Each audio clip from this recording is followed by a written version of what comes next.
안녕하십니까. 이번에 박수 치려면 같이 한번 쳐주시죠. 이번에 134회 이제 합격한 이종구라고 합니다. 근데 이제 점수를 좀 네. 1고시부터 이제 196점, 194점, 175, 173 해서 730점 맞았고요. 이게 이제 평균을 해서 이제 60점 이상이면 합격인데 60점으로 할 수도 있고 1200으로 나누면 되거든요. 1200에 그러니까 1교시는 10문제 나오는데요. 이제 10문제에 100점이고 2교시는 6문제 중 4문제씩 이렇게 이제 하게 되잖아요.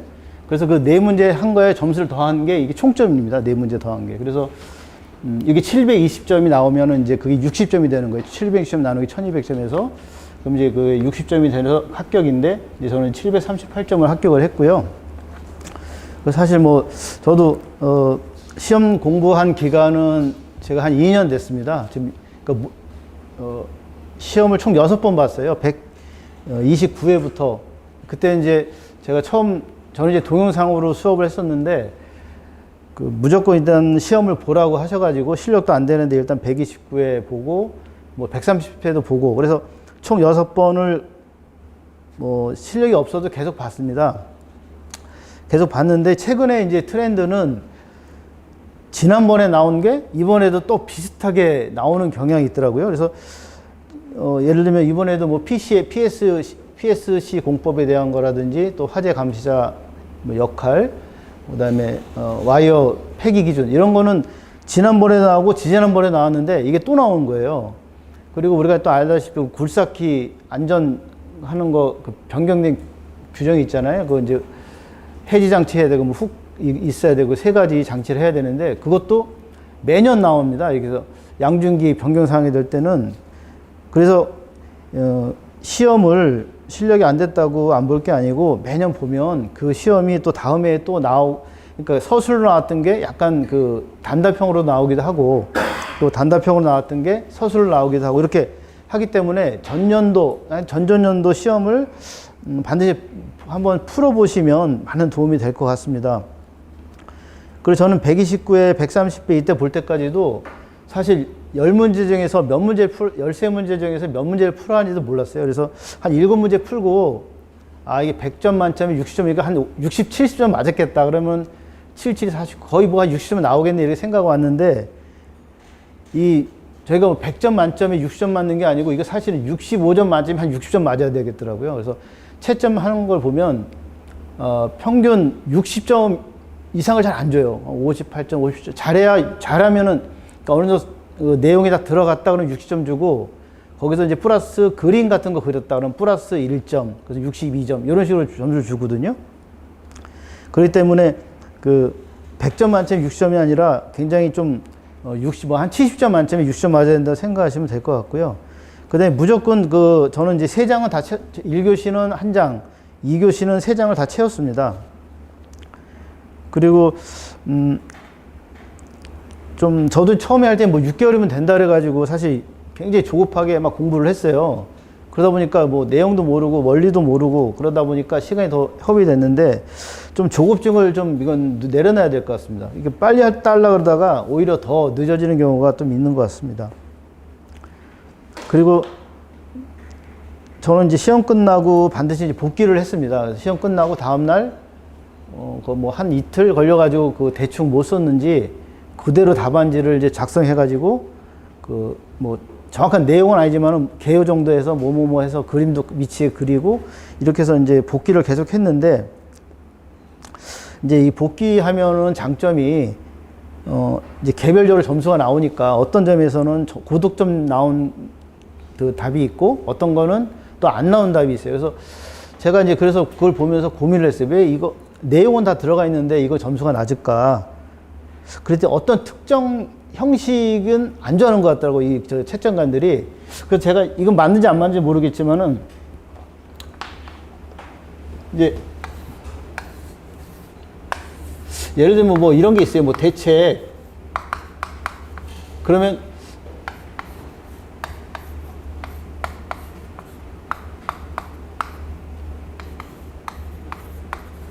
뭐 이렇게 이제 여기다가 이제 그래프 그리고 뭐 1, 2, 3 이렇게 쓰지 않습니까? 근데 이렇게 이런 양식으로 쓴 몇 가지 답안지 보니까 이거 다 39점이더라고요, 이게. 그래서 아 이거 근데 어디 이제 우리 동영상이나 이런 거 보면 이렇게 예쁜 답안지들이 있어요. 그래서 이걸 차용해서 썼는데 요 부분만 가면 이상 점수가 안 좋아요. 그래서 그리고 왜 그런가 제가 혼자 생각했더니 약간 이거는 허접하다. 이런데 공간들도 너무 많고 비어 있는 거예요, 너무 이런 데가. 이렇게 굉장히 썰렁한 답안지가 되더라고요. 그래가지고 저 이제 마지막 시험에는 이 방식은 버렸습니다. 이 방식은 버리고 그래서 이제 여기가 책이라든지 이제 이런 데 나오는 거 보면 뭐 1, 뭐 1 가로, 2 가로, 그 다음에 이제 뭐 2 약간 이런 식으로 그리고 빈칸에는 항상 그림, 모래도 하나씩 그렸습니다. 이렇게 모래도 하나 그리고 뭐 여기 그리고 이제 그림도 이쪽에다 하나 그렸다가 3번 답 쓸 때는 미리 여기다 그림 그릴 자리를 놔두고 3번 이렇게 하고 쓰고 여기다 그림 그리고 이런 식으로. 그래서 그림을 지그재그로 이렇게 그리고 이렇게 나름대로 좀 연구를 해가지고 이제 답안지 작성한 결과 이번에 좀 작성이 좀 잘 됐다고 본 것 같아요. 근데 제 답안지는 별 특이하게 뭐 이렇게 남들에 비해서 잘 쓴 것 같지는 않은데 좀 이번에는 하면서 그 질문에 좀 집중했다. 답안지를 뭐 여러 가지 사례도 쓰고 했지만은 그 물어본 질문에 대해서 거기서 계속 이끌어 나와 가지고 개요 잡고 뭐 이제 쓰고 대책 쓰고 그다음에 그 이제 뒤에 갈 때 4번, 5번, 6번 뭐 이렇게 쓸 때도 계속 그거하고 연결되게 중심을 가지고 계속 갔거든요. 그래서 거기서 좀 득점이 좀 나온 것 같고요. 그다음에 뭐 저희 암기 방법은 뭐 아까 먼저 분도 말씀하셨지만 뭐 첫 글자 따는 거 하고 그다음에 이제 그림 그려서 외우는 방법이 가장 좋습니다. 그래서 저는 이제 대책 같은 게 너무 어려워요. 각 공정마다 대책 외우는 게 힘들더라고요. 그래서 이제 우리 저기 대책에 보면은 거푸집 같은 거 이제 다 아시겠지만 뭐 안통달, 출부학, 불작 뭐 이렇게 외우잖아요. 그래서 뭐 이제 안전자 배치, 통로 확보, 달비계 사용할 때 뭐 그다음에 뭐 출입 금지 설정, 뭐 보호구 착용, 이제 이렇게 뭐 불량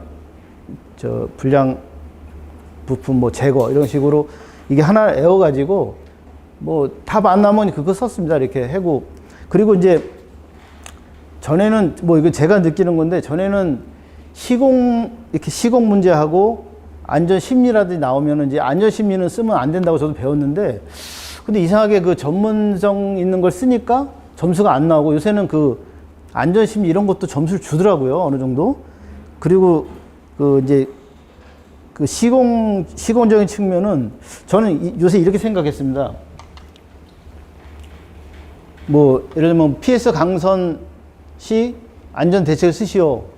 그럼 1번 이렇게 해서 뭐 이제 뭐 재료 뭐 이렇게 쭉 나갈 때 전문적인 걸 쓰는데 마지막에 여기 한두 줄은 뭐 이렇게 5번, 6번은 안전 관련 사항을 써줘야 됩니다, 이거. 이거 전문적인 사항을 해서 뭐 20cm 깊이로 파야 되고 뭐 이외에 뭐 어떻게 되고 이런 걸 써도 좋은데 제가 이제 그 코사 지침 같은 걸 보니까 대부분 전문적이고 나오고 플러스 여기서 뭐 안전모를 착용 이게 항상 나와요. 안전모를 착용하도록 한다. 출입금지 구역을 설정한다.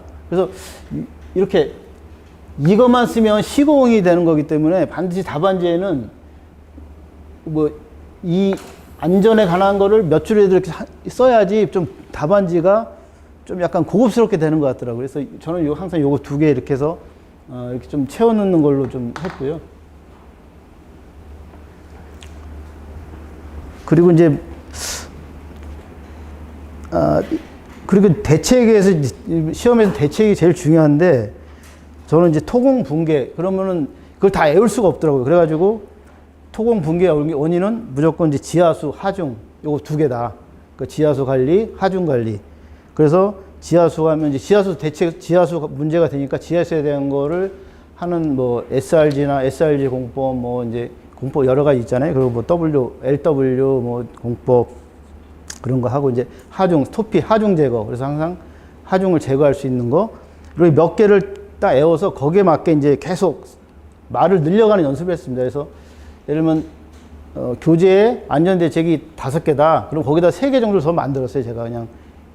그거는 이제 정답은 아니지만은 시험장에서 만약에 몰랐다. 그럼 내가 알 수 있는 거. 그래서 그 지하수에 대한 거 대책 뭐 해서 답안지 모르면 대책이라도 공법이라도 쭉 나열하고 그렇게 하면 오히려 이렇게 믹싱하는 게 더 좋았던 것 같고요. 그 다음에 이제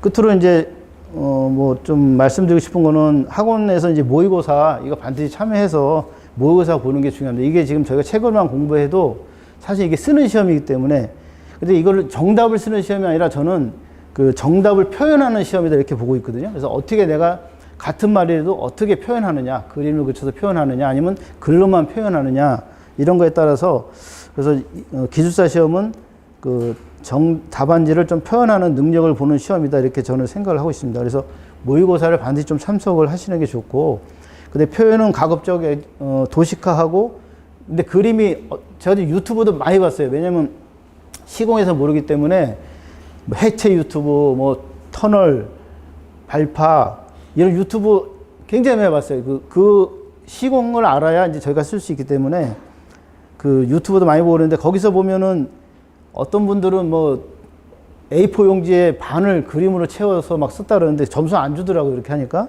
그래서 그림은 너무 크지도 않게 작지도 않게 그냥 좀 쓰고, 그다음에 그림은 설명하는 목적도 있지만 빈 공간을 채우는 목적도 있거든요. 그러니까 서술해보고 빈 공간이 남았다 하면 거기다가 뭔가 하여튼 그림을 그리든 아니면 모른 벤다이어그래프를 그리든 뭐 하여튼 뭐든지 채워 넣어야 됩니다. 그 공간은. 빈 공간을 놓으면은 점수가 안 나와요. 그러니까 공간에 무조건 채우는 그런 이제 도식화 연습을 좀 하시면 좋겠고, 그다음에 제가 쓴 답안지를 이제 좀 저도 몇 번 봤거든요. 이게 점수 채점별로 어떻게 나왔나? 근데 하여튼 너무 꽉 채운 답안지는 좀 채점자가 보기가 좋지 않아서 읽다가 점수를 안 주는 것 같아요. 그러니까 그냥 약간 간략하게 단답식으로 제가 129, 130, 141 때는 서술형으로 썼어요. 그래서 뭐에 대책을 써라는 뭐 함으로 어떻게 해서 막 2줄씩 막 넘어가고 그리고 막 그림 그렸는데 이거보다는 1번에서 뭐 하중 제거, 2번 뭐 표토 무슨 앵커 설치 이런 식으로 해주고 옆에다 앵커 설치했으면 그 중에서 하나 그림을 앵커를 설치하는 그림을 그리다든지 아니면 표토 하중을 제거하는 그림을 그린다든지 이런 식으로 해서 좀 너무 꽉 채우지 말고 어느 정도 이렇게 약간 보기 좋은 그림처럼 이렇게 한번 해보신 연습을 하면은 좋을 것 같습니다. 네, 저는 이상으로 마치겠습니다. 뭐 질문 있으면은 해주면. 네. 1교시에서 네. 용어에서 기술적인 사항이 나와도 네. 예를 들어서 뭐 재료 분리라든가 네. 이런 거 나와도 안전과 연관되는 걸 쓰셨습니까?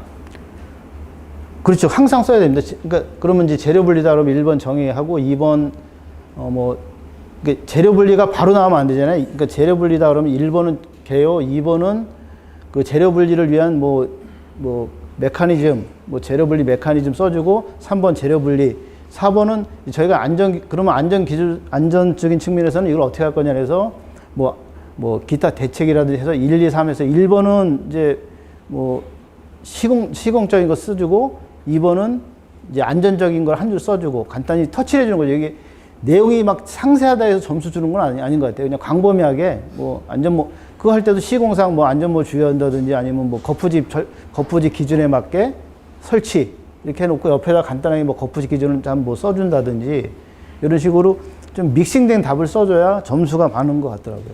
대제목으로 잡으셨습니까? 대제본 잡아야죠. 네. 1교시에서 네. 13문제 중에서 3문제를 버리셨고 네. 어떤 걸 버리셨는지 왜 버리셨는지 네. 그리고 1교시에서 점수가 고도점 나온 거는 네. 어떤 것 때문에 잘 나왔는지 좀. 지금 제가 이제 1교시에는 그 화재 감시자 지정 배치 장소하고 업무 지급해야 할 장비인데 이게 23점 맞았거든요. 그러니까 보통 1교시에는 18점 맞으면 60점이에요. 그러니까 18점씩 맞으면 10문제는 180점이 되거든요. 그게 합격 점수입니다. 180점. 그래서 18점 맞으면 잘 맞은 건데 23점이 약간 고득점이에요. 그러니까 25점 이상 잘 안 주시는 것 같더라고요. 그러니까 근데 이거는 이제 저번에도 시험에 나왔던 거기 때문에 그러니까 뭐 배치할 장소, 업무, 지급할 장비 세 개를 물어봤거든요. 그러면 이제 답도 똑같이 쓰는 거죠. 배치할 장소 1, 2, 3, 4. 그다음에 업무 1, 2, 3, 4. 그다음에 지급할 장비 1, 2, 3, 4.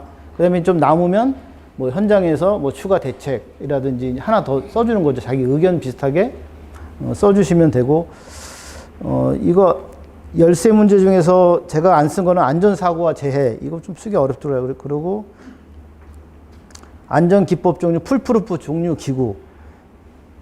이것도 뭐 가드 뭐 알겠는데 내용을 못 쓰겠더라고요. 그래서 이거 제외했고, 그 다음에 이제 건설기능법상 안전교육 대상 및 교육 내용 및 실시 주체. 근데 안전교육 같은 경우에는 제가 몇 번 보니까 점수를 잘 안 주더라고요. 안전점검하고 안전교육은 이상하게 점수를 많이 안 줘요. 이상하게. 그런데도 불구하고 하여튼 그 세 개, 그래서 세 개가 제일 못 쓸 것 같아가지고 그냥 그거 제외했고, 나머지는 뭐 대충 뭐 공부한 거니까 쓸 수 있을 것 같아서 다 썼습니다. 이거. 1교시 때 그림 들어갔나요? 당연히 들어가죠. 1교시 때. 예. 1교시 때 제가 이렇게 보면은 23점 맞은 건데, 이렇게 옆에다가 그림을 조금씩 이렇게 그리는 게, 뭐 어려운 그림 안 그려도 되거든요. 그냥 그 관련된 그림 하나, 그리고 와이어로프 나오면 와이어로프 그림 하나 그리고, 양중기다. 양중기에서 뭐 크레인 하나 그려주고, 뭐 설치 이렇게 해서 뭐 방호장치 뭐 이렇게 써주고, 한두 개씩만 간단하게 한 개씩만 그리면 되겠더라고요. 자료 갖고 계신 건 본인이 복귀하신 거죠? 아, 이거 제가 이제 와서 갖고 나오는 게 아니죠? 예, 봐서 이제 복귀, 이제 와가지고 한 2, 3일 걸려가지고, 생각을 다시 했어요. 그때 뭐 했나 그래서 쭉 쓰는 거예요. 똑같이.